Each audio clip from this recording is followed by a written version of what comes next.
Bismillahirrahmanirrahim. Assalamualaikum warahmatullahi wabarakatuh.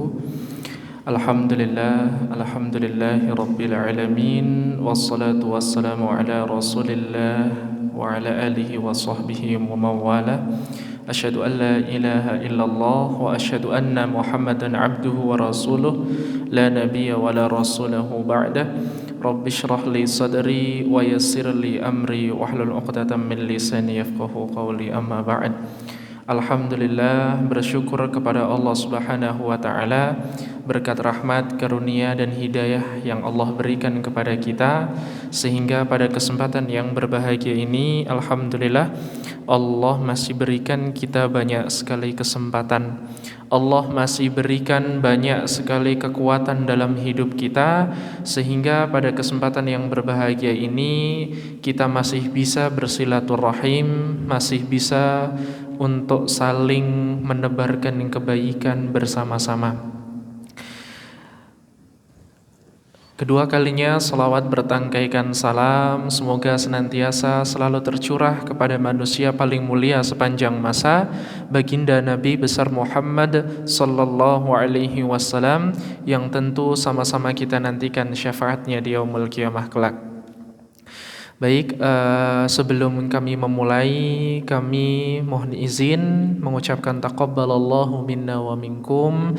Mohon maaf lahir dan batin, mungkin selama ayahanda, ibunda ketika mengenal kami banyak sekali tentu kekurangan dan kekhilafan yang kami lakukan. Mohon dimaafkan yang sebesar-besarnya. Semoga Allah masih jumpakan kita dengan Ramadan tahun-tahun berikutnya. Amin ya rabbal alamin. Kita bermula dari Al-Quran surah ketiga Ali Imran ayat 133, yang dimana ayat ini sangat populer, seringkali kita dengarkan dan menjadi acuan untuk silaturahim dari setiap kali kita melakukan halal bihalal. Bunyi ayatnya, A'udzu billahi minasy syaithanir rajim. Bismillahirrahmanirrahim. Wasari'u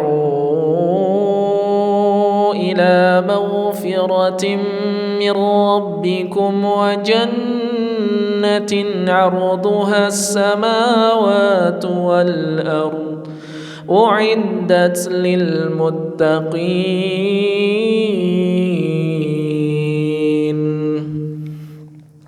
Ayat ini adalah ayat di mana Allah memberikan penawaran yang luar biasa kepada kita, yaitu ayat yang di mana ayat yang sangat mulia, dan ayat ini menjadi dambaan setiap hamba yang benar-benar ingin kembali kepada Allah Subhanahu wa taala. Wasari', dan ayo segeralah. Allah mengatakan wasari', yaitu ayo segera hambaku. Kalau udah dikatakan segera, otomatis berarti Allah itu tidak ingin seorang hamba itu menunda-nunda. Allah sudah mengisyaratkan, ayo cepetan, wasari', cepat, ayo cepetan. Wasari'u ila maghfiratin min rabbikum. Segeralah kalian memohon ampun kepada Allah Subhanahu wa taala. Ila maghfiratin min rabbikum wa jannatin 'arduha as-samawati wal ard, dan memperoleh surga yang seluasnya langit dan bumi. Ternyata Allah Subhanahu wa taala menginginkan kita itu masuk ke dalam surga yang seluasnya langit dan bumi. Untuk siapa? Untuk orang-orang yang bertakwa tentunya. Nah, yang ingin kita bahas pada kesempatan kali ini, jamaah yang dirahmati oleh Allah, pada ayat selanjutnya, ayat 134-nya. Alladzina yunfiquna fis sarra'i wad-dharra'i wal kadhimin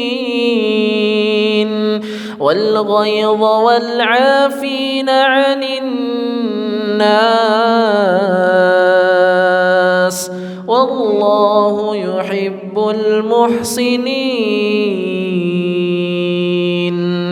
Kata Allah, siapa orang yang bertakwa, yang kata Allah tuh Allah pengen memasukkan mereka masuk ke dalam surga yang seluasnya langit dan bumi. Kata Allah, alladzina yunfiquna fis sarra, yaitu orang-orang yang ketika dia diberikan kelapangan atau dalam keadaan yang sempit, dia tetap mau berinfak di jalan Allah Subhanahu wa taala. Misal kita cuma punya uang 10.000 rupiah, tapi dari segala keterbatasan yang kita miliki, tapi kita masih mau untuk berinfak di jalan Allah. Kata Allah, ini orang luar biasa. Ini orang adalah termasuk orang-orang yang bersegera dalam mencari ampunan Allah dan ingin masuk ke dalam surga yang seluasnya langit dan bumi. Jadi ternyata kriteria orang yang bertakwa yang Allah inginkan, kalau dia pengen diberikan surga yang seluasnya langit dan bumi, itu di antara orang lain menggunakan harta yang dimilikinya untuk berfoya-foya, di antara orang-orang yang di sana memiliki harta yang bergelimang, tapi hartanya digunakan untuk membeli apa yang dia inginkan, tapi di suatu pelosok daerah atau di beberapa orang yang memiliki keadaan yang tidak seperti kita, mereka masih ingin mengeluarkan hartanya untuk berinfak di jalan Allah. Kata Allah, ini orang luar biasa banget ini. Orang ini akan Allah berikan hadiah surga yang seluasnya langit dan bumi. Ternyata dalam ayat ini, ayat 134, Allah memberikan 3 kriteria orang yang benar-benar Allah itu memberikan penawaran yang spesial, yaitu berupa surga yang seluasnya langit dan bumi. Yang pertama tadi, orang yang selalu berinfak di jalan Allah walau dia dalam keadaan yang sempit. Yang kedua, wad-dharra'i wal-kadhimin. Ketika lagi memuncaknya emosinya, dia lagi emosi dengan emosi yang sangat memuncak, tapi dia masih bisa untuk mengontrol emosinya. Karena mengontrol emosi itu sulitnya luar biasa. Makanya Allah hadiahkan surga untuk orang-orang yang bisa mengontrol emosinya. Karena orang yang bisa mengontrol emosinya, otomatis dia mampu untuk mengontrol hawa nafsunya. Otomatis kalau hawa nafsu aja bisa ditaklukkan, otomatis apapun yang dibisikkan syaitan itu akan sangat besar kemungkinan untuk bisa menepisnya. Makanya kenapa kok Allah kemarin selama 1 bulan lamanya itu memberikan kekuatan untuk kita untuk beribadah, berpuasa, menahan nafsu, padahal nafsu itu adalah sangat sulit untuk ditaklukkan. Tapi ketika seorang hamba itu bisa untuk menaklukkan hawa nafsunya, otomatis Allah Subhanahu wa taala akan memberikan reward yang luar biasa. 30 hari Allah memberikan kita kekuatan. Seolah-olah Allah ingin memberikan pesan, ini loh, kamu aja gak makan, gak minum, Allah itu masih menguatkan kalian. Allah berikan cobaan, berikan musibah, kalian aja masih bisa untuk menghadapi itu semua. Coba kita berkaca dari sejarah jamaah dirahmati oleh Allah. Perang Badar itu dilakukan ketika bulan suci Ramadan, tepatnya tanggal 17 Ramadan, dengan jumlah kaum muslimin hanya 313 orang, sedangkan kafir Quraisy itu berjumlah 1.000 orang banyaknya. Kalau secara logika itu pasti muslim itu akan kalah telak dengan orang-orang Quraisy. Tapi kenapa kok Allah izinkan, Allah kehendaki orang muslim tetap menang? Ternyata Allah sudah menjelaskan dalam Al-Quran bahwasanya, tidak ingatkah kalian ketika kalian sedang menghadapi perang Badar ketika itu, dan Allah memberikan bala bantuan berupa tentara-tentaranya Allah, yaitu para malaikat. Itu baru perang Badar. Perang Khandaq Allah juga berikan kemenangan atas umat Islam. Kemerdekaan negara Republik Indonesia pun sama, Allah berikan ketika di bulan suci Ramadan. Kenapa demikian? Seolah-olah memberikan pembelajaran untuk kita bahwasannya sumber kekuatan dalam hidup kita itu bukan bersumber dari makanan dan minuman, tetapi sumber kekuatan untuk orang-orang yang beriman itu adalah apa? Kira-kira apa? Memberikan kekuatan orang-orang beriman itu apa? Yaitu takwanya kepada Allah. Coba kalau orang-orang yang beriman dulu ketika perang Badar tidak dilandasi dengan keimanannya kepada Allah, otomatis umat muslim udah ngeper, udah mundur duluan. Karena apa? Lihat orang kafir itu jumlahnya 3 kali lipat lebih banyak daripada orang muslim. Tapi tidak dengan orang-orang muslim pada waktu itu. Saking cintanya kepada Islam, saking ingin menaklukkannya kafir Quraisy untuk menegakkan agama Allah, maka Allah berikan kekuatan atas mereka, lagi-lagi karena nilai ketakwaannya kepada Allah. Banyak orang yang gak berpuasa loh jamaah kemarin 30 hari selama 1 bulan itu. Ada 30 hari yang dilakukan orang badannya besar, tapi dia siang-siang itu malah makan di warung. Tapi ada yang badannya kecil, tapi dia kuat untuk berpuasa. Ini memberi tanda jamaah bahwasanya kekuatan itu lagi-lagi bukan karena makan, bukan karena minum, bukan karena besar atau kecilnya tubuh seseorang, tapi bentuk keimanan dan ketakwaannya kepada Allah. Makanya kok Allah syariatkan tentang puasa. Mengapa demikian? Karena Allah ingin memberikan kekuatan yang dahsyat untuk orang-orang yang beriman. Kenapa sih orang-orang, mohon maaf, di Timur Tengah sana, di Syam sana, dibombardir habis-habisan? Mohon maaf sekali. Ada yang tangannya sudah tidak utuh, ada yang dibom sampai hancur semuanya, ada yang dibom sampai mohon maaf kepalanya sudah tidak utuh, ada yang mohon maaf isi perutnya keluar semuanya, ada yang kaki udah terpisah dari tubuhnya, bahkan kepala terpisah dari tubuhnya. Kenapa kok mereka masih mau untuk memperjuangkan di antara pemandangan yang sangat-sangat mengerikan itu? Lagi-lagi karena keimanan dan ketakwaan itu memberikan kekuatan kepada mereka, sehingga keimanan mereka semakin meningkat di hadapan Allah, dan Allah berikan kemuliaan atas mereka. Makanya ternyata orang-orang yang beriman yang ada di, mohon maaf, di Syam sana, mereka itu berjuang, berjihad di jalan Allah dengan cara berperang. Kita yang ada di sini jamaah, berjuang dan berjihadnya itu berbeda. Dengan cara apa? Menahan hawa nafsu. Itu adalah salah satu bentuk berjihad di jalan Allah. Karena kalau tentara, orang-orang yang mungkin kafir, ketika kita bunuh udah selesai. Tapi yang namanya hawa nafsu kalau tidak bisa ditaklukkan itu sulitnya luar biasa. Makanya hebatnya orang-orang yang beriman itu ketika dia mampu untuk menahan hawa nafsunya. Makanya Allah syariatkan puasa. Apalagi kemerdekaan negara Republik Indonesia. Sejarawan kita terdahulu, orang-orang kita terdahulu, termasuk Bung Karno, Bung Hatta, Supomo, Muhammad Yamin, ya, itu mereka merumuskan dasar negara pada tanggal 29 Mei Muhammad Yamin, tanggal 30 Mei Muhammad Yamin, tanggal 31 itu adalah siapa? Supomo, dan tanggal 1 Juninya itu adalah Insinyur Soekarno. Mereka merumuskan hal yang sangat luar biasa. Ketika bulan suci Ramadan tiba, ternyata di Jalan Pegangsaan Timur nomor 56 Jakarta, tepatnya di rumahnya Syekh Farraj bin Marta, seorang ulama besar, dia mewakafkan rumahnya untuk kemerdekaan negara Republik Indonesia.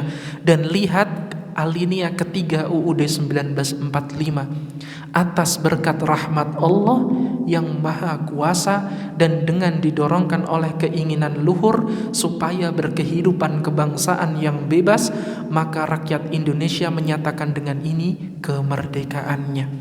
Ini memberikan pesan, ternyata orang-orang terdahulu ketika memperjuangkan negara Republik Indonesia, kekuatan yang dihasilkan karena nilai-nilai ketakwaannya kepada Allah. Kalau tidak percaya, coba baca buku-buku sejarah tentang kemerdekaan negara Republik Indonesia, pasti akan menemukan sebagian besar kekuatan tentara ketika itu berasal dari santri semuanya jamaah. Termasuk yang di Surabaya, Bung Tomo menggerakkan orang-orang di sana, ya, menggerakkan orang-orang di sana dengan gema takbirnya yang sangat populer, Allahu Akbar, Allahu Akbar, Allahu Akbar. Belanda yang menggunakan sekutu ketika itu menggunakan pesawat yang canggih, bisa membombardir dari udara, menggunakan tank-tank yang tak terkalahkan. Tetapi lihat perjuangan rakyat Surabaya ketika itu, sejumlah 10.000 orang tewas, syahid karena apa? Memperjuangkan negara kesatuan Republik Indonesia. Sebagian besar di antaranya adalah santri. Ini memberikan pesan, ternyata kekuatan itu berasal dari ketakwaannya kepada Allah Subhanahu wa ta'ala. Jadi tadi yang pertama jamaah, yaitu orang yang bertakwa yang dimaksudkan menurut Allah adalah orang yang berinfak ketika dia di waktu yang sangat sempit. Yang kedua, ketika dia lagi memuncaknya emosi yang sedang menghampirinya, tapi dia mampu untuk menahan untuk tidak emosi. Dan yang ketiga, ini adalah hal yang paling sulit jamaah. Apa itu? وَالْعَافِينَ عَنِ النَّاسِ, yaitu orang yang mau memaafkan kesalahan orang lain. Terkadang kita tuh untuk memaafkan kesalahan orang lain itu sulitnya luar biasa jamaah. Untuk memaafkan kesalahan orang yang pernah menyakiti kita, pernah menjatuhkan kita, pernah memfitnah kita padahal kita nggak pernah melakukan itu. Kata Allah Subhanahu wa ta'ala, kamu hebat kalau kamu bisa memaafkan orang yang paling menyakitimu. Kan kita seringkali mendengar jamaah kisah sahabat yang kok dijamin oleh Rasulullah masuk surga karena apa? Karena setiap malamnya dia selalu berusaha memaafkan kesalahan orang lain. Karena apa? Amalan ini tuh gak kelihatan oleh manusia jamaah, cuma kelihatan oleh Allah. Makanya amalan yang tidak mau untuk dilihat manusia, hanya berlandaskan karena hanya ingin dilihat oleh Allah, berarti amalan yang dilakukan itu adalah tulusnya luar biasa. Sedangkan Allah sangat mencintai orang yang beribadah karena ketulusan hatinya untuk memohon ridho dari Allah Subhanahu wa ta'ala. Makanya jemaah yang dirahmati oleh Allah Subhanahu wa ta'ala, kriteria yang Allah berikan dalam Al-Quran surah Ali Imran ayat 134 ini, ternyata kalau kita bisa untuk mengamalkan ini semua, Allah berikan surga yang seluasnya langit dan bumi. Alladzina yunfiquna fis sarra'i wad-dharra'i wal kadhimina al-ghayza wal 'afina 'anil nas. Lihat akhir ayatnya, wallahu yuhibbul muhsinin. Dan Allah sangat mencintai orang-orang yang berbuat kebaikan. Bukankah kita berinfak itu adalah kebaikan? Bukankah kita menahan emosi itu adalah kebaikan? Bukankah kita memaafkan kesalahan orang lain itu adalah kebaikan? Makanya kenapa kok Allah mencintai orang-orang yang berbuat kebaikan? Karena mereka yang berbuat kebaikan itu asalnya dari hati, tulus ikhlas karena Allah Subhanahu wa ta'ala. Coba jamaah, kalau kita belum bisa mendapatkan pahala dari melakukan kebaikan, coba usahakan sebisa mungkin kita bisa memperoleh pahala dari jalan untuk menghindari maksiat. Jangan dikira loh jamaah, kita menghindari maksiat itu gak dapat pahala. Enggak. Tapi kita menghindari maksiat, itu akan Allah berikan pahala yang berlimpah. Karena apa? Dia berusaha untuk menahan hawa nafsunya lagi-lagi.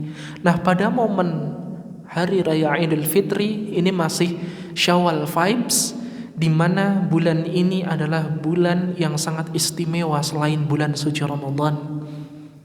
Coba jamaah, saking istimewa, saking luar biasanya, ketika bulan ini dibuka, hati kita tenang jamaah. Contohnya apa? Ketika malam kita udah nggak tarawih, tapi kita udah diperdengarkan dengan kalimat yang indah, Allahu Akbar, Allahu Akbar, La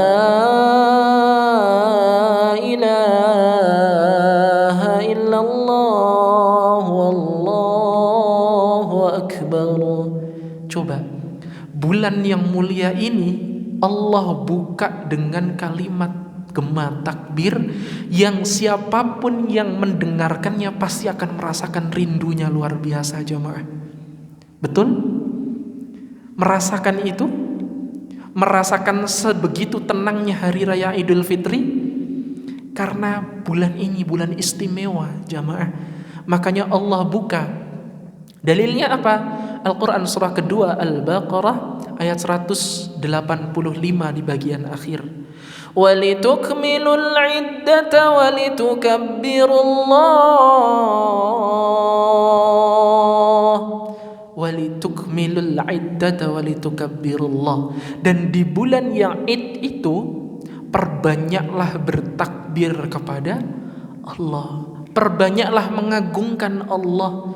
Makanya kenapa kok bulan Syawal ini kok kalau nggak meningkat iman dan takwa kita kepada Allah, perlu kita pertanyakan jamaah. Karena saling terkorelasi. Ramadan yang kita lakukan selama 30 hari lamanya itu akan sangat berefek ketika memasuki 1 Syawalnya jamaah. Kalau 1 Syawalnya kita cuma ngerasa biasa-biasa aja, berarti ada yang salah ketika Ramadan. Ketika kok memasuki 1 Syawal kok kita ngerasa kok nggak kayak tahun kemarin ya, berarti kualitas Ramadan kita tahun ini lebih buruk daripada tahun kemarin jamaah. Karena setenang itu loh Hari Raya Idul Fitri.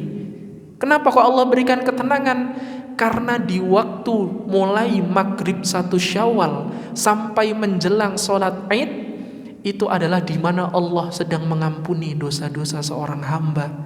Selama 30 hari lamanya engkau telah berpuasa atas namaku. Kalian memperjuangkan diri kalian untuk menahan hawa nafsu kalian, tapi kalian bisa dan kalian mau melakukan itu karenaku. Maka pada kesempatan kali ini kata Allah, aku ampuni semua dosa-dosa kalian. Makanya kenapa jamaah ketika habis sholat Id itu rasanya udah hambar, udah nggak ada vibes-nya lagi. Kenapa? Karena waktu momen itu momen ketika Allah sedang mengampuni semua dosa-dosa kita jamaah.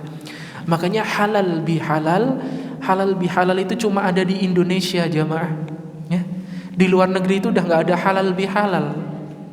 Halal bihalal kok bisa sih disebut halal bihalal itu gimana? Coba kita tarik awal sejarahnya halal bihalal itu bagaimana jamaah. Halal itu asal katanya al-hillu. Al-hillu ya, kata kerjanya ahalla yuhillu. Ahalla yuhillu itu adalah menyelesaikan persoalan. Jadi kalau ada orang Arab itu kok dia misal nih ada kabel ini kok bundet, kabelnya kok nggak terurai, itu berarti al-hillu namanya. Dan proses untuk mengudari ini untuk menjadi terurai sehingga udah nggak ada persoalan, itu namanya ahalla yuhillu, yaitu melepaskan melepaskan yang tadi kok ruwet sekali kemudian menjadi lurus kembali seperti ini. Makanya dikembalikan asal katanya menggunakan kata halal. Jadi kata halal. Kenapa kok halal? Jadi seolah-olah kalian itu tadinya tuh memiliki persoalan, perselisihan terhadap tetangganya, memiliki perselisihan sama saudaranya, memiliki perselisihan kok bundet banget, nggak ada jalan keluarnya. Makanya momen halal bihalal itu menjadikan antara insan yang satu dengan insan yang lainnya mampu untuk menyelesaikan segala persoalan-persoalan selama ketika dia belum berjumpa dengan hari raya Idul Fitri. Makanya kok momen halal bihalal. Makanya kok kita dalam Al-Quran surah Al-Baqarah surah kedua ayat 168, kalimat halal yang pertama kali Allah sebutkan dalam Al-Quran, ya ayyuhan nasu kulu mimma fil ardi halalan thayyiban. Halal. Kenapa kok Allah menyebutkan halal?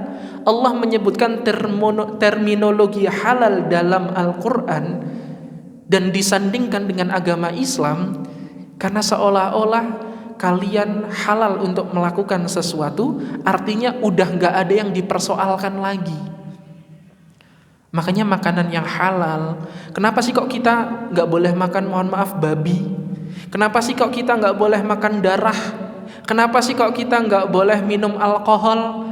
Ternyata Islam memandang itu bukan cuma dari segi agama, tetapi Allah memandang itu dari segi akan membahayakan diri seseorang. Coba daging babi setelah diteliti apa yang ditemukan? Semua penyakit ditemukan di dalam daging babi. Kenapa kok alkohol itu kok haram dikonsumsi? Karena setiap alkohol itu yang menjadikan dia mabuk, maka dengan mabuknya itu dia nggak sadar melakukan sesuatu sehingga bisa aja dia nanti melakukan kejahatan. Makanya kok berita-berita itu kok di televisi, di media sosial, kenapa kok banyak sekali berita-berita yang beredar itu kok dia mabuk, kecelakaan karena mabuk. Ada yang kayak memperkosa dia karena mabuk. Ada juga yang mencuri karena mabuk. Ada yang membunuh orang gak sadar karena mabuk. Itulah Allah memberikan syariat karena ada kebaikan dalam syariat yang Allah tetapkan itu, jamaah. Makanya kok disebut halal, berarti nggak ada persoalan lagi yang menimpa antara insan yang satu dengan insan yang lain. Sehingga orang-orang Indonesia terdahulu itu mengatakan halal bihalal, berarti artinya insan yang satu dengan insan yang lainnya itu dia udah nggak punya permasalahan apapun. Kemarin nggak apa-apalah masih bertengkar, berantem, saling mencela di media sosial, saling menebarkan kebencian dan keburukan di media sosial.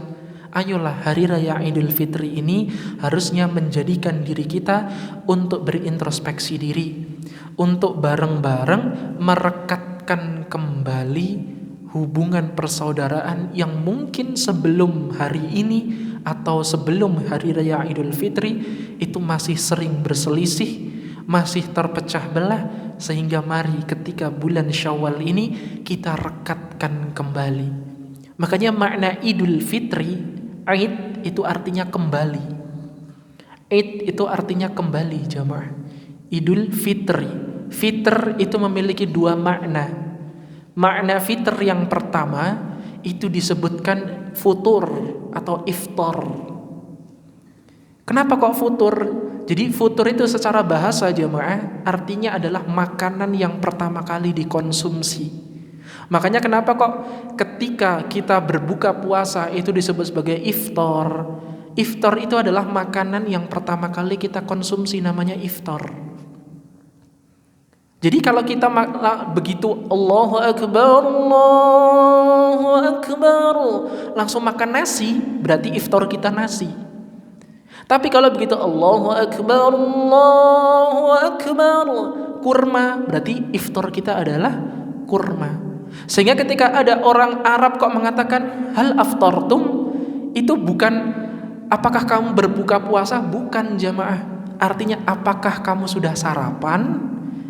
Karena sarapan itu kan berarti kan otomatis makanan yang pertama kali dikonsumsi. Sehingga hal aftartum, apakah kamu sudah makan sarapan? iftar. Kenapa kok maknanya iftar? Hari Raya Idul Fitri, karena kemarin selama 1 bulan lamanya kita nggak boleh makan di siang hari. Pada hari ini kalian udah boleh makan. Makanya kenapa kok iftar fitri? Itu makna yang pertama jamaah. Kenapa kok dilekatkan dengan zakat fitrah? Kenapa demikian? Ya, ini mengandung makna yang kedua. Makna yang kedua itu adalah, kalau tadi makna yang pertama itu futur asal katanya, makna yang kedua asalnya fitrah. Nah, fitrah ini bukan kembali suci. Tapi seringkali kita berpersepsi bahwasannya fitrah itu kembali suci. Padahal fitrah itu bukan kembali suci jemaah. Fitrah itu adalah kembali mendekatkan diri kita kepada Allah. Makanya kenapa kok setiap khutbah ketika Idul Fitri yang sering kali dimunculkan seorang khatib itu Al-Quran surah ke-30, surah Ar-Rum ayat ke-30. Fa'aqim wajhaka lid-dini hanifa fitratallahi allati fataran nasa 'alaiha. Fa'aqim, fa itu dalam bahasa Arab itu merujuk kepada ayo, segera. Kalimat penyegeraan itu menggunakan kata fa'aqim, ayo dirikan kembali lagi kepada fa'aqim wajhaka lid-dini hanifa, agama yang hanif. Apa agama yang hanif? Allah jelaskan dalam Al-Quran surah Ali Imran ayat 19, inna dina indallahil Islam. Ternyata sebegitu indahnya ilmu tafsir loh jamaah. Ayat yang satu dengan ayat yang lainnya itu saling berkaitan. Makanya nanti dalam ilmu tafsir itu ada istilah-istilah namanya lihak, sibak, sama siyak. Itu apa sih maknanya? Itu karena satu ayat itu dia gak berdiri sendiri. Ayat yang satu dengan ayat yang lainnya itu saling menguatkan dan saling membenarkan. Makanya kita sangat penting untuk belajar ilmu tafsir jamaah. Nah, kita kembali lagi. Fitratallahi allati fataran nasa 'alaiha. Fitrahnya Allah itu adalah menciptakan manusia. Maksudnya apa? Maksudnya adalah kita lihat berkaca Al-Quran. Jadi kita belajarnya Al-Quran terus ya jamaah. Al-Quran surah ke-7 Al-A'raf ayat 172, di mana Allah menjelaskan bahwasanya ketika kalian dulu berada di alam kandungan, kalian itu mengalami namanya perjanjian dengan Allah. Tapi ibu ingat ketika dulu janji sama Allah itu gimana ibu? Enggak ingat. Kita nggak ingat dulu kita janjinya tuh gimana sama Allah. Tapi kita bisa melihat dari Al-Quran surah Al-A'raf ayat 172, dulu ketika Allah menciptakan kita dan kita dititipkan di alam kandungan, Allah mengadakan perjanjian kepada setiap insan yang dilahirkan ke dunia. Apa yang dijanjikan? Apa yang diperjanjikan antara keduanya? Yaitu kamu itu adalah hambaku. Kamu itu harusnya beribadah kepadaku, dan sepakat, ya Allah, sesungguhnya aku bersaksi bahwasanya Engkau adalah Tuhanku dan aku akan selalu mengabdi kepadamu. Agar apa? Di akhir ayatnya Allah jelaskan agar nanti ketika di hari pembalasan kalian tidak bisa mengelak. Makanya kita nggak bisa mengelak jamaah. Kita semua akan ada pertanggungjawabannya di hadapan Allah. Saya belum baik, kita sama-sama belum baik. Kita berusaha sama-sama untuk menjadi baik sebagaimana yang Allah inginkan. Kenapa sih kok kita seringkali masih melakukan keburukan? Karena apa? Allah ingin menunjukkan yang baik. Biar ketika kita tahu adanya buruk, kita bisa merubah itu untuk menjadi baik. Karena kalau semuanya baik, lantas kenapa Allah mengirimkan kita ke dunia kalau semua itu baik? Pasti adanya kebaikan, adanya keburukan itu untuk menguji kita agar kita benar-benar ditempatkan di tempat yang paling terbaik menurut Allah Subhanahu wa ta'ala. Makanya jamaah dirahmati oleh Allah Subhanahu wa ta'ala, Kenapa kok juga ketika hari raya Idul Fitri itu kita diharamkan untuk berpuasa? Karena Allah ingin setiap kita itu bahagia di hari raya Idul Fitri tanpa terkecuali. Jangan samakan kita sama orang lain. Mungkin kita bisa merasakan, oh besok ketika hari raya Idul Fitri mau bikin ketupat, mau masak opor ayam, mau masak orek tempe, mau masak pecel kering dan lain sebagainya. Tapi coba pikirkan orang yang ada di luar sana. Mereka aja buat menjumpai hari raya Idul Fitri masih mikir jamaah. Besok mau makan apa ya hari raya Idul Fitri? Apakah aku bisa menyambut tamu atau tidak?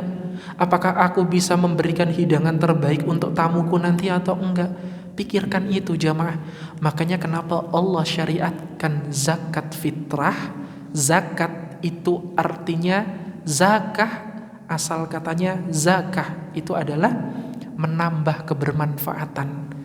Sehingga harapannya zakat itu menambah manfaat untuk orang yang ada di sekitarnya jemaah. Menambah kebermanfaatan. Jadi zakat fitrah itu nggak harus beras. Zakat fitrah itu bisa atau boleh menggunakan apapun, makanan apapun yang menjadi makanan pokok di suatu daerah tertentu. Kalau misal di daerah Wonosobo kok beras, ya udah berarti zakat fitrahnya menggunakan beras. Kalau di daerah Pati sana kok kebanyakan gandum, berarti zakat fitrahnya pakai gandum. Kalau di daerah Jawa Timur kebanyakan menggunakan jagung, berarti zakat fitrahnya menggunakan jagung. Apakah boleh zakat fitrah menggunakan makanan yang sudah matang? Boleh. Karena zakat fitrah itu kan, zakat itu artinya menambah kebermanfaatan. Selagi itu bisa menambah kebermanfaatan untuk orang lain dalam bentuk makanan, berarti boleh jemaah. Uang aja boleh. Itu pun tapi harus nanti seorang amil zakat merubahnya menjadi makanan. Kecuali zakat mal. Kalau zakat fitrah itu bentuk makanan. Makanan sudah matang dalam bentuk nasi, udah ada lauknya, udah ada sayur mayurnya, udah ada segala macamnya, dikirimkan ke tetangga kita yang mohon maaf sangat berkecukupan sekali, itu sangat diperbolehkan jamaah. Kalau bisa dilebihkan. Kenapa kok dilebihkan? Karena ada takarannya. Kalau beras itu paling enggaknya 2,5 kilogram. Kalau pengen aman, lebih aman lagi 3 kilogram. Makanya coba buat nasi sebegitu banyaknya, kira-kira buat berapa orang itu segitu ya. Makanya boleh sekali zakat fitrah itu menggunakan makanan. Makanya jemaah, kenapa kok hari raya Idul Fitri Allah perintahkan untuk berzakat? Karena di luar sana ada orang-orang yang masih bingung untuk merayakan hari raya Idul Fitri itu dengan cara bagaimana. Makanya sebagian harta yang kita miliki itu masih ada hak kepemilikan orang lain, sehingga harus kita tasarufkan ke orang yang membutuhkan itu. Karena apa? Idul Fitri itu sunnah Rasulullah. Ketika Idul Fitri itu saling berbahagia, tersenyum. Kenapa kok dianjurkan kita untuk bahagia di hari raya Idul Fitri? Itu sunnah Rasul. Ketika kita senyum, menebarkan kebahagiaan di hari raya Idul Fitri, itu berbeda dengan menebarkan kebaikan atau kebahagiaan di luar hari raya Idul Fitri jamaah. Ternyata hari raya Idul Fitri ketika kita bisa untuk melakukan hal-hal yang membuat orang lain bahagia, membuat orang lain tersenyum, itu kadarnya pahalanya berbeda dengan hari-hari biasanya. Karena apa? Itu sunnah Rasulullah sallallahu alaihi wasallam. Apa dalilnya? Dalilnya dalam hadis yang sahih dikatakan bahwasanya ketika hari raya Idul Fitri, Rasulullah dengan Bunda Aisyah pergi ke Masjid Nabawi, dan ketika masuk ke Masjid Nabawi, para sahabat itu sedang bersenang-senang semuanya. Ada yang melakukan pedang-pedangan, ada yang sedang melakukan menggunakan alat-alat tabuh-tabuhan, dan Rasulullah nggak melarang itu. Karena apa? Hari itu adalah hari raya Idul Fitri. Semua orang yang beriman diharapkan untuk berbahagialah. Makanya zakat fitrah itu salah satu wasilah bentuk kita dalam menebarkan kebahagiaan kepada orang lain. Luar biasa loh jamaah. Kemarin saya itu bukan bermaksud gimana-gimana, tapi ada hikmah yang bisa kita ambil. Ada seorang penduduk warga yang dia itu gak begitu diperhatikan. Rumahnya udah hampir roboh, lantainya masih tanah, bangunannya masih menggunakan kayu, itu pun udah lama banget. Dan listriknya itu belum masuk jemaah, nggak ada listrik. Dia menggunakan, kalau bahasa kita sentir ya, menggunakan sentir itu. Dia kurang diperhatikan. Ketika kami datang cuma membawa beras, itu luar biasa, senengnya luar biasa. Ya Allah matur nuwun, ya Allah terima kasih ya Allah. Padahal apa? Dia tadi ba'da asar baru berdoa sama Allah, ya Allah besok aku mau makan apa ya Allah. Besok aja aku nih masih bingung mau makan apa. Malah jenengan kok malah datang bawa beras. Itu saya yang mendengar itu saya sampai merinding jamaah. Kayak ya Allah, ternyata saya memang harus banyak-banyak bersyukur kepada Allah Subhanahu wa ta'ala. Di luar sana ternyata masih ada yang lebih parah daripada kita jamaah. Tapi kenapa kok kita membangga-banggakan harta yang kita miliki? Kenapa kok kita nge-share makanan di handphone, makanan yang enak-enak, lagi di sini, seolah-olah kita lagi menunjukkan kita lagi di sini loh. Tapi apakah kita mengerti perasaan orang lain yang buat makan nasi aja nggak bisa? Nggak apa-apa, silakan jamaah kalau itu untuk kebaikan, menyebarkan kebaikan. Tapi apakah kita memikirkan? Makanya saya kemarin itu bahasa saya tak baleni jamaah. Ya Allah, masa tak kasih beras tok gitu kan. Saya mohon maaf, itu qadarullah juga. Malam itu ada yang ngecat saya, Ustadz mohon maaf ini saya kok mau menasarufkan beras, kok nggak tahu harus kemana. Ngecat saya, kemudian berapa orang ibu? Ini saya ada 5 orang. Ya udah nggak apa-apa, boleh ibu kirim aja ke saya.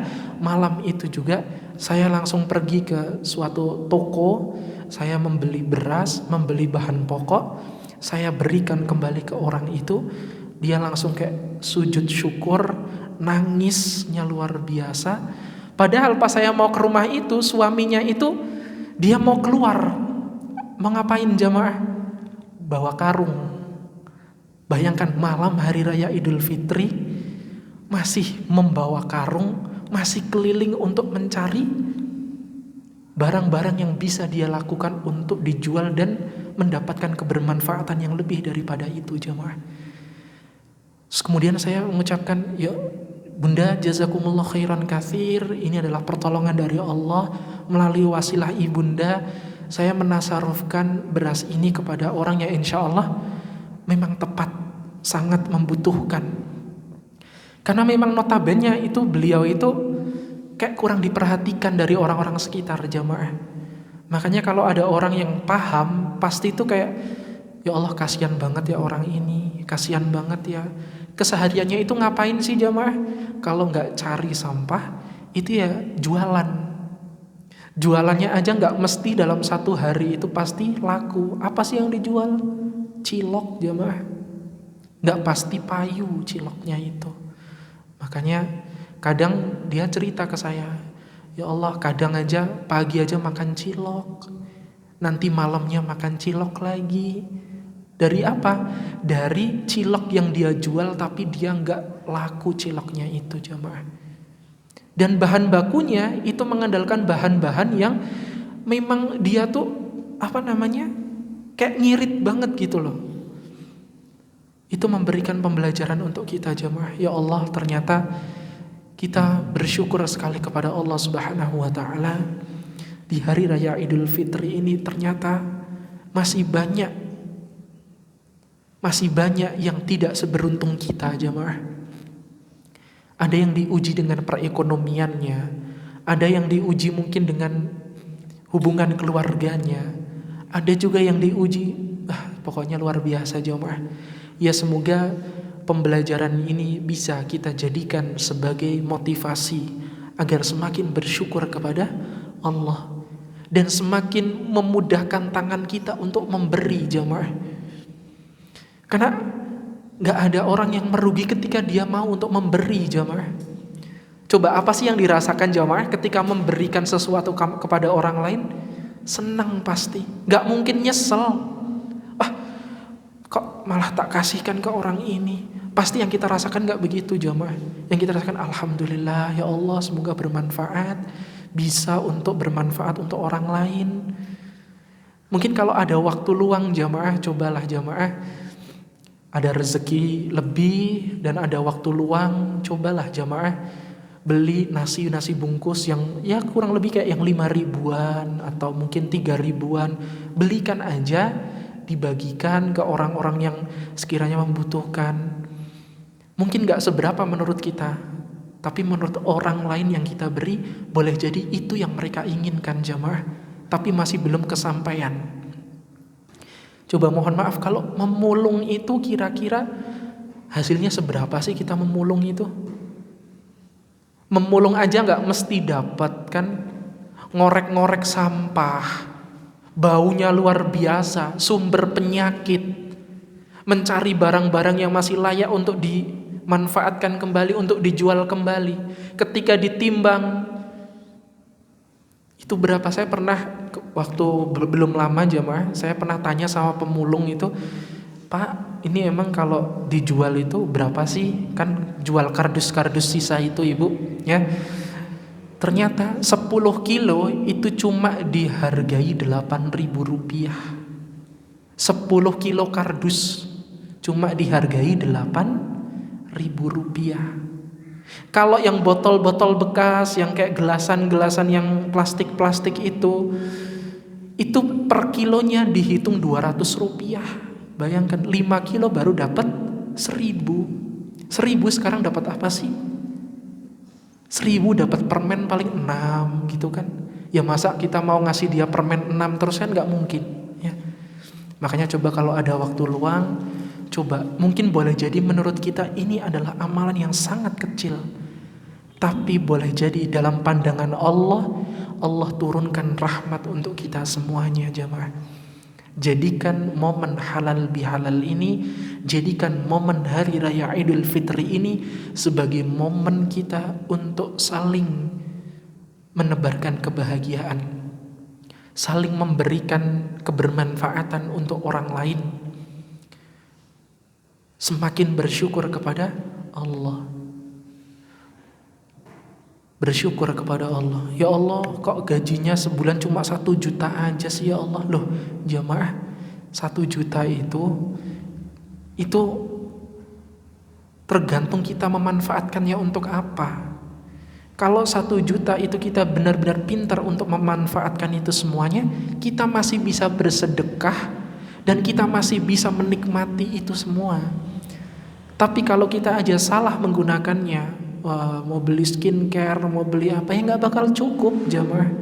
Tapi kalau belinya sesuai dengan kadar kebutuhan kita, pasti Allah cukupkan itu semuanya.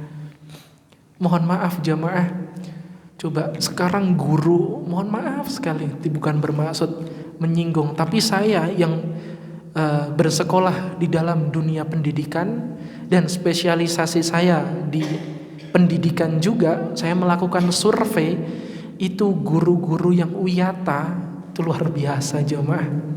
Berapa sih untuk gajinya itu, berapa sih kira-kira?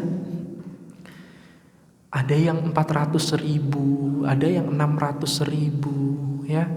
Ada yang 1 tahun pertama itu pun belum semua dibayarkan, baru 80%-nya, baru 90%-nya. Nanti kalau udah 1 tahun 100%-nya. 100%-nya pun berapa? Paling cuma 860 sekian, 870. Lah kita yang udah 1 juta, 1.500.000, itu kok gak bersyukur sama Allah Subhanahu wa taala. Ya, ingat janji Allah, semakin kita bersyukur kepada Allah, niscaya pasti Allah akan tambahkan nikmat untuk kita. Mungkin gaji kita nggak masalah 1.500.000, tapi kita diberikan kesehatan selalu sama Allah. Ada yang diberikan gaji 15 juta, tapi setiap 1 minggu itu 2 kali harus cuci darah. Mau begitu? Nggak mau jemaah. Makanya bersyukurlah atas apa yang Allah berikan kepada kita. Boleh jadi itu yang memberikan barokah kepada kita. Boleh jadi dengan harta yang barokah itulah kita bisa mendidik putra-putri kita untuk menjadi ahlul Quran, untuk menjadi ahlul jannah. Kita nggak tahu jamaah dirahmati oleh Allah. Boleh jadi dengan keprihatinan yang selama ini kita alami, itulah yang akan memberikan dampak besar untuk kita di masa yang akan datang. Jadi semangat terus jamaah yang dirahmati oleh Allah. Momen Hari Raya Idul Fitri ini menjadikan kita semakin faham dan semakin bersyukur kepada Allah atas segala nikmat yang Allah berikan kepada kita. Kita berusaha sama-sama menjadi baik, berusaha bersama-sama merealisasikan apa yang Allah inginkan, bersama-sama untuk saling meningkatkan keimanan kepada Allah, bersama-sama untuk saling mengingatkan dalam kebaikan-kebaikan. Mungkin itu jemaah yang dirahmati oleh Allah Subhanahu wa taala. Sebelum kami tutup dengan doa, apakah ada yang ingin bertanya? Cukup? Oke, kalau cukup, mari di waktu menjelang maghrib ini jemaah, di waktu petang menjelang maghrib, kita sama-sama berdoa kepada Allah Subhanahu wa taala. Nastaghfirullahalazim, nastaghfirullahalazim, nastaghfirullahalazim. A'udzu billahi minasyaitonir rajim. Bismillahirrahmanirrahim. Alhamdulillahi rabbil alamin, hamdan na'imin, hamdash syakirin, hamdan yuafi ni'amahu wa yukafi'u mazidah. Ya rabbana lakal hamdu kama yanbaghi li jalali wajhikal karim wa 'azimi sultanik. Allahumma shalli ala Muhammad wa ala ali Muhammad. Allahumma ighfir lana wa liwalidina warhamhum kama rabbana shighara. Ya Allah, ya Tuhan kami, ampuni segala dosa-dosa kami, ampuni dosa-dosa kedua orang tua kami, ampuni kekhilafan kami ya Allah, ampuni dosa-dosa yang kecil maupun besar yang pernah kami lakukan ya Allah. Ya Allah, ya Tuhan kami, berikan kami keistiqomahan sampai Engkau wafatkan kami dalam keadaan husnul khatimah. Ya Allah, sayangi kedua orang tua kami selayaknya mereka menyayangi kami ketika kami masih kecil ya Allah. Ya Allah, ya Tuhan kami, haramkan api neraka atas kedua orang tua kami, haramkan siksa kubur atas kedua orang tua kami. Bila mana kami belum bisa untuk membahagiakan keduanya di dunia ya Allah, izinkan agar kami bisa membahagiakannya di akhirat kelak. Allahumma inni a'udzubika min ilmin la yanfa' wa min qalbin la yakhsha' wa min nafsin la tashba' wa min da'watin la yustajabu laha. Allahumma inna nas'aluka salamatan fid din wa afiyatan fil jasad wa ziyadatan fil ilmi wa barakatan fil rizqi wa taubatan qabla al maut wa rahmatan 'inda al maut wa maghfiratan ba'da al maut. Allahumma hawwin 'alaina fi sakaratil maut wan najata minan nar wal 'afwa 'inda al hisab. Ya Allah, mudahkan segala hajat-hajat kami, lancarkan segala urusan kami, lapangkan rezeki kami ya Allah, agar kami mampu menolong agamamu dengan harta kami ya Allah. Ya Allah, ya Tuhan kami, lindungi dan muliakan saudara-saudari kami yang berada di Syam sana ya Allah. Berikan atas mereka perlindungan ya Allah. Belalah orang-orang yang beriman itu ya Allah. Berikan kekuatan untuk mereka ya Allah. Ya Allah, berikan kekuatan untuk kami agar kami mampu untuk menolong saudara-saudari kami yang berada di Syam sana ya Allah. Kami memang tidak mampu untuk membela mereka menggunakan fisik kami ya Allah, tapi limpahkan rezeki kepada kami agar kami bisa membantu mereka dengan rezeki kami ya Allah. Ya Allah, ya Tuhan kami, berikan anak keturunan kami yang salih salihah. Rabbi habli minas salihin. Rabbana hablana min azwajina wa dhurriyyatina qurrata a'yun waj'alna lil muttaqina imama. Ya Allah, ya Tuhan kami, jauhkan kami dari musuh-musuh kami ya Allah. Jauhkan kami dari orang-orang yang membenci kami ya Allah. Ya Allah ya Tuhan kami merindukan Rasulullah sallallahu alaihi wasallam ya Allah. Ya Allah, kami yang penuh dengan dosa ini ya Allah, gugurkan segala dosa-dosa kami ya Allah. Pertemukan kami dengan Rasulullah. Kumpulkan kami dengan keluarga kami di syurga-Mu ya Allah. Kumpulkan kami dengan orang-orang salih salihah ya Allah. Kumpulkan kami dengan orang-orang yang beriman ya Allah. Ya Allah, di bulan Syawal ini kami memohon ya Allah, izinkan kami untuk merubah diri kami menjadi lebih baik lagi dari diri kami yang sebelumnya. Rabbana atina min ladunka rahmah wa hayyi' lana min amrina rasyada. Rabbana atina fid dunya hasanah wa fil akhirati hasanah wa qina adzaban nar walhamdulillahi rabbil alamin. Terima kasih, jazakumullah khairan, jamaah dirahmati oleh Allah. Semoga istiqomah selalu, semoga kita dijumpakan di dunia, Allah jumpakan kembali di surganya Allah Subhanahu wa taala. Yang mengingatkan bagi jamaah dirahmati oleh Allah Subhanahu wa taala yang belum menuntaskan puasa Syawal, disegerakan karena kita sudah di setengah bulan Syawal. 6 hari tidak masalah, mau hari ini puasa, besok enggak, besoknya puasa, atau mau langsung boleh jamaah, atau diniatkan dengan Senin Kamis juga boleh, atau mungkin mau untuk mengqadha puasa dulu silakan, karena waktunya masih panjang jamaah ya. Tapi dengan waktu yang panjang itu jangan sampai kita terlena dengan waktu yang panjang itu.